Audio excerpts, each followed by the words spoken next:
আগারগাঁও অঞ্চলের আয়নাঘরের দায়িত্বে ছিল ডিজিএফআই এর কাউন্টার টেরোরিজম ইন্টেলিজেন্স ব্যুরো। সেখানে একটি চেয়ার দেখে যেন থমকে যান সবাই। সেই চেয়ারে বসিয়ে হাই ভ্যালু বন্দীদের ইলেকট্রিক শক দেওয়ার বর্ণনা শোনেন প্রধান উপদেষ্টা ডক্টর মোহাম্মদ ইউনূস সহ অন্যান্য উপদেষ্টা, ভুক্তভোগী ও দেশি বিদেশি সাংবাদিকরা। এ চেয়ারটাই বলে দিচ্ছে ফ্যাসিবাদের জননী শেখ হাসিনার আয়নাঘরে কি ঘটত একজন বন্দীর সঙ্গে। বুধবার আয়নাঘর নামে খ্যাত ঢাকার 3টি স্থান পরিদর্শন করেছেন প্রধান উপদেষ্টা, যেগুলো পূর্বে নির্যাতন কক্ষ এবং গোপন কারাগার হিসেবে ব্যবহৃত হতো। গোপন কারাগারগুলো পরিদর্শন শেষে প্রধান উপদেষ্টা আক্ষেপ করে বলেছেন, আইএমএ জাহিলিয়াত বলে একটা কথা আছে না, গত সরকার আইএমএ জাহিলিয়াত প্রতিষ্ঠা করে গেছে, এটা গোপন কারাগার তার একটি নমুনা। প্রধান উপদেষ্টার এই কথার চেয়েও যেন ভয়াবহ চিত্র গোপন কারাগারগুলোতে, যা অধিক পরিচিতি পেয়েছে আয়নাঘর নামেই। দিনের পর দিন এক একজন বন্দী মানুষ গুম থাকা অবস্থায় তার সংকেত লিখে যায়, কিভাবে দিন গণনা করে তার ধারণা মেলে গোপন কারাগারগুলোতে। রাজধানীর আগারগাঁও অঞ্চলের আয়নাঘর পরিদর্শনে দেখা যায় একটি স্টিলের চেয়ার, যেখানে ইলেকট্রিক শকের সব ধরনের ব্যবস্থা।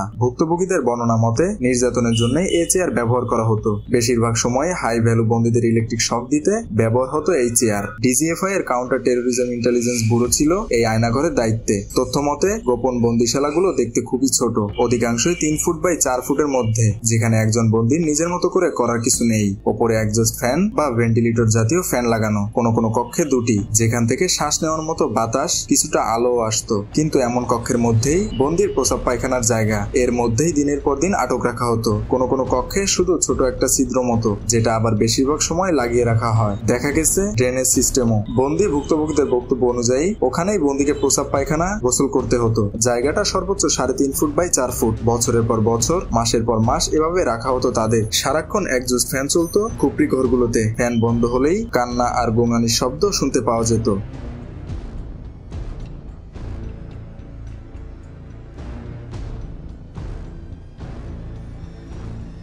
মেহেদী হাসান বাপ্পি, খুলনা গেজেট।